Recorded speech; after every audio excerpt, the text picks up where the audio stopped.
Ndabaramukije mwese mu izina rya Yesu nongera kubaha ikaze muri kino kiganiro.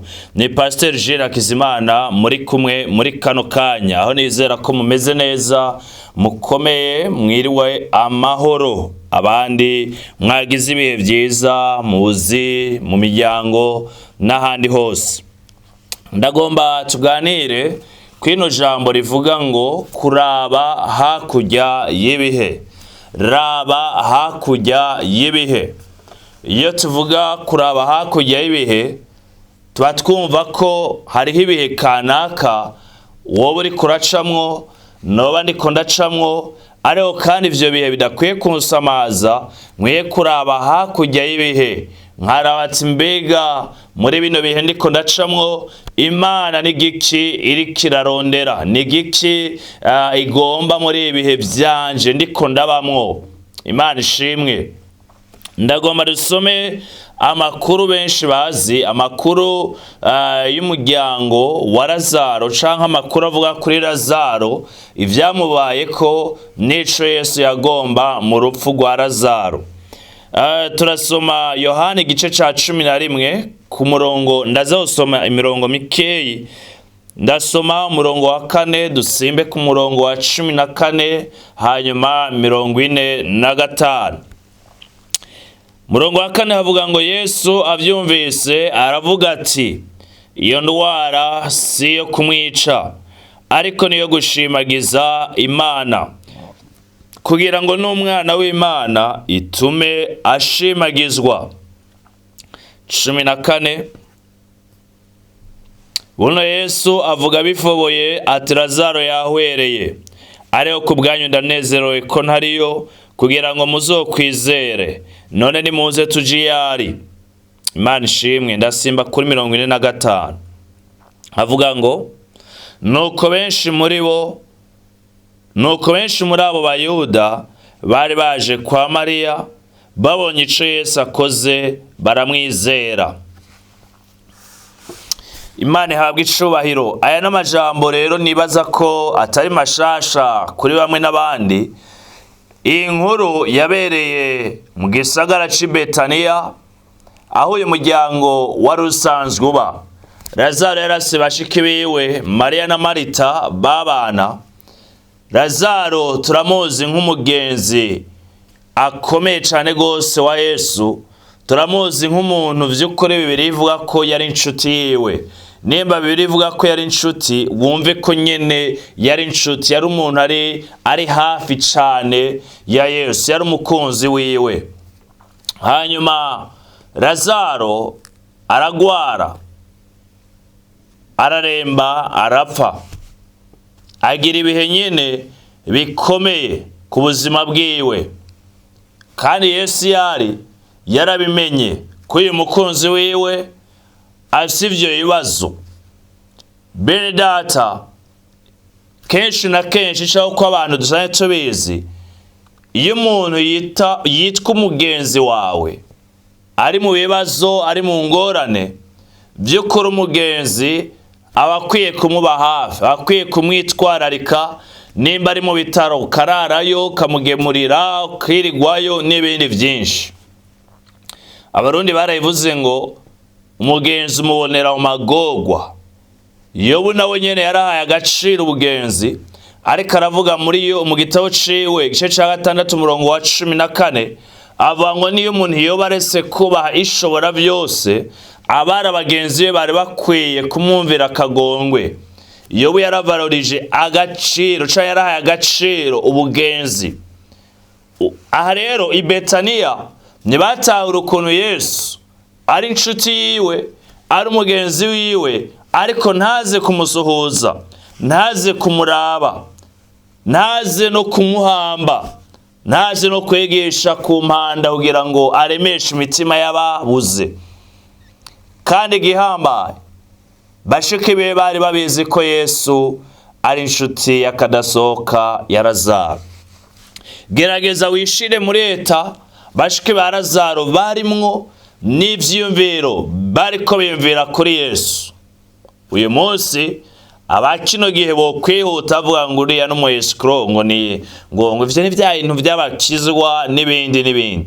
Ndibaza ko ni Betania hari amakomantere menshi, abantu benshi rasuko bariko baravuga kuri Yesu, barase byinshi bariko baramuvuga ko peut-être ko ari umuntu adakundana, ko ari umuntu sinzi ni byinshi byo byaravuzwe. Ariko Yesu ntiyari yitayeho ibyo bariko baravugira Betania, ariko wewe yarazi ikiri nyuma y'urupfu rwa Lazaro. Imana ishimwe. Nawe rero ndagomba ukura amaso ku bihe uri kuracamwo, ariko urabe hakurya y'ibihe. Mbega n'igiki Imana ikirarondera muri ivyo bibazo wowe uri kuracamwo, muri ubwo bukene wowe uri kuracamwo, muri izo ngwara wowe uri kuracamwo, muri izo ntambara wowe uri kuracamwo, n'igiki Imana iriko irarondera. Imana ihabwa icubahiro. Kenshi na kenshi rero nuko bigenda, turata umwanya turiko turakomanta ku bihe hakuraba hakurya y'ibihe. Reka nawubwire yuko nta bihe na bimwe ducamwo Imana itazi, nta n'ibihe bishijwe Imana. Nimba Imana itaraza kwentervena, yireka irafise impamvu, irafise igituma, ariko umutima wawe ugume ku Mana. Urabona Yobu ibihe yabayemwo, Yobu yakomeje kwizigira Imana mu bihe bikomeye yari karacamwo, umutima we wagumye ku Mana. Haleluya. Yarazi yuko inyuma yo kuvugutigwa azova yameze nk'inzahabu. Yarazi ko igihe kimwe Imana yiwe izohagarara kwese ibihe bikarangira. Haleluya. Nawe muri ivyo bihe rero komeza kwizigira Imana no kuraba Imana. Yaragiye, bamwe yarabwiye aho bari kumwe, arabwira ati Lazaro asinziriye. Nawe aravuga ati nimba asinziriye azokira cazovyuka. Baramubwira amajambo menshi, ariko mu nyuma arababwira afoboye, aravuga ngo Lazaro yahwereye. Ndibuka yuko bagiye iwabo wa Lazaro, hanyuma bashike batangura kumubwira ngo iyaba wari ngaha, iyaba wari hano, musaza wacu ntiyari gupfa, vyari kugenda neza. Yesu agerageza kubaremesha, agerageza kubatera intege, arabwira amajambo yo kubaremesha, yuko mwizera niyo yoba yarapfuye azokira, azozuka. Nabo bari bazi yuko vy'ukuri azozuka mu gihe c'iherezo, ariko Yesu yarazi ko ari mu mwanya ahava azuka. Nawe rero birashoboka yuko wowe uri mu bihe bikomeye, ibihe bidasanzwe mu buzima bwawe, ibihe wowe uri kurabona uhungabanye, intambara hirya no hino, ibibazo biragusugereje, ariko raba hakurya y'ibihe. Uhoraho hari ico agomba, uhoraho ari bwironkere. Wararondeye ubufasha bw'Imana mu gihe wari ukeneye ntiwaburonka. Warasavye ngo Imana igutabare, ntiyaza ku gihe wewe ugomba. Ariko reka nakwibutse yuko Imana ifise umwanya wayo, ifise isaha yayo, ifise igihe cayo. Imana ishimwe. Wowe maze igihe mu bushomeri, kandi abantu barazi ko usenga. Bamwe arakubwira ati yaba usenga vy'ukuri ntiwari kubushomereye imyaka yose. Iyaba usenga vy'ukuri ntiwari kugwara ico gihe cose. Iyaba usenga vy'ukuri abantu bose byinshi bavuga, kubera basanzwe bakuzi yuko uri inshuti ya Yesu, ntibatahura impamvu ivyo bihe biriko biragucako. Rero burya no mu bibazo Yobu yagize, Yobu numwe mu bagorotsi, no bakora uwa mbere mu bagorotsi yarahuye na bijya bibazo. Bari bamenyereye ko umuntu ahura na bijya bibazo n'umuntu yakoze ibyaha, n'umuntu Imana ikirahana, nice tumubona bamwagirije ibyaha. N'abantu rero bashobora kuba badatahura ibihe wowe uri kuracamo kandi usenga, kandi witwa umwana w'Imana. Ziga mu kwizera, ihangane, rorera Imana iri kumwe nawe. Imana ishimwe, iri mu ruhande rwawe mu mwanya, mu gihe kanaka aho yashingiye kuzoguserukako, izobana nawe, izogira neza. Raba hakurya y'amageragezwa, raba hakurya y'ivyo bibazo harimwo gukomera. Umuntu umwe yaravuze ngo inyuma y'ibihe bikomeye hariho gukomera. Imana ishimwe. Inyuma y'ibigeragezo bikomeye hariho gukomera.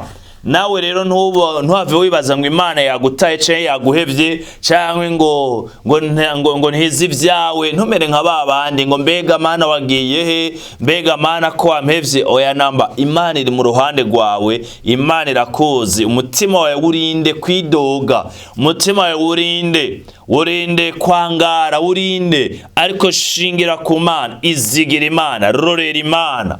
Yesu yaragiye Betaniya, aragera muri uyu muryango wa Lazaro, aravuga, kuko ndibaza ukuntu bamubonye aseruka, bashobora kuba baravuga ati uyu mugabo ararinda, arubahuka pe. Inyuma y'iyi minsi baramubwiye ntiyigeze aza, none ngo yaradegaje araje. Yesu ntacererwa, isaha yiwe si yo saha yacu, igihe ciwe si cyo gihe cacu. Araza kandi ahaziye hose arakora bikagenda neza. Arabwira ati ko yarifatanije nawe muri uwo mubabaro, ararira. Turayibona ku murongo wa 35, nawe yaragize igomba ararira, arabereka by'ukuri ko yifatanije nabo muri izo ngorane bagize. Ariko aca arabwira ati nimunyereke aho mwamuhamvye. Yarazi icyo agiye gukora, yarazi guteba kwiwe ico bimaze. Yararetse ararindira, abantu baravuga, amakuru arakwira mu gisagara cose, kugira ngo aho bagejeje kuvuga ko ari umuntu mubi aba ariho bazogeza kuvuga ubumana bwiwe n'ubwiza bwiwe. Baramutwaye aho bamufuvye, maze arahamagara ati Lazaro vyuka. Lazaro yaravuye mu mva arazuka, kubera yarahamagawe n'Umuremyi. Nawe ivyo rero ubona vyarapfuye atabuzima bigira, hari umuntu ashoboye kuvuga bikumva. Imana wizeye ishoboye kuvuga bikumva. Aho bagejeje gusuzugurira niho bazogeza kukubaha, aho bagejeje gukengera niho bazogeza kuvuga kuri w'agaciro. Umugabo yitwa Yefuta baramwirukanye bazi ngo naca maze, ariko bamaze gusugerezwa baramutumye ko kugira ngo batabare. Bahishuriwe agaciro kiwe, baramutaye. Nawe yarabwiye ati none ko mugowe, ubu rero muraje yondi, muraje kundondera. Nawe ihoze, ntugirire inzigo abariko baragusuzugura, abo bari ku gikorwa c'Imana. Abo nyene nibo bazovuga ko ari umuntu mwiza, abo nibo bazovuga ko ari umuntu muzima, wari umuntu w'agaciro. Inyuma yo gufyonyanga agaciro kawe, bazovuga ico umaze n'ico wari ubamariye. Rero Imana ibagire neza, mukomere. Lazaro yongeye guhabwa ubuzima. Ndagomba dufata akanya natwe muri uyu munsi dusenge. Wowe uri kurahura n'ivyo bibazo n'izo ngorane, ndagomba dusenge kugira ngo Imana igukomeze, iguhe kwihangana, iguhe amahoro muri izo ngorane. Imana itaraguha ivyagusezeraniye, ishoboye kugwatiriza amahoro yayo ukarindira. Ndagomba dusenge rero ngo amahoro y'Imana abane namwe. Inkomezi z'Imana zibashoboza kurengana ivyo bihe zibane namwe. Imana ibahe kuyirindira, niyaza bizomenyekana yuko Imana yari mu ruhande rwawe, kandi bizogaragara mu icubahiro c'Imana n'igitinyiro cayo. Reka dufate uyu mwanya rero dusenge Imana, duhamagara Imana kugira ngo Imana ikomeze kubana natwe. Kura amaso ku bantu yacu bidogera abantu, ariko reka Imana yikorere. Imana ibahe umugisha. Reka dusenge. Mana mu izina rya Yesu, Mana ugira neza, Mana wo kwizigirwa, ndaguhaye icubahiro. Uri data, ntawe uhwanye nawe, ntawe usa nawe Mwami.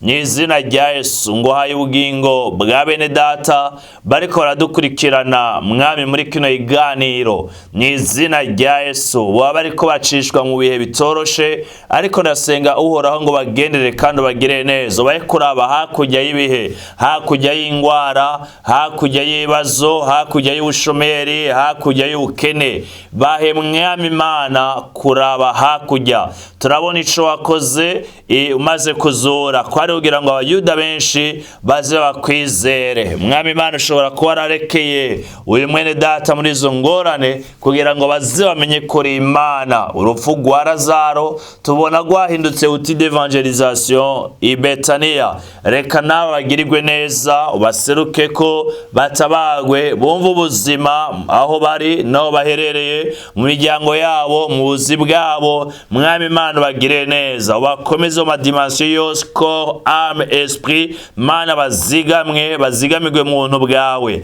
Urakoze ngo wahe icubahiro, uhoraho barenganye ibyo bihe barimwo, mu izina Yesu bajawutse izo nzuzi Mwami, bagere mu bihe byiza byo gutabagwa no kugirirwa neza no gutegwa intege no gushobozwa nawe. Izina ryawe Papa ryubahwe ubu n'ibihe byose mu izina rya Yesu, amen. Imana ibaho umugisha.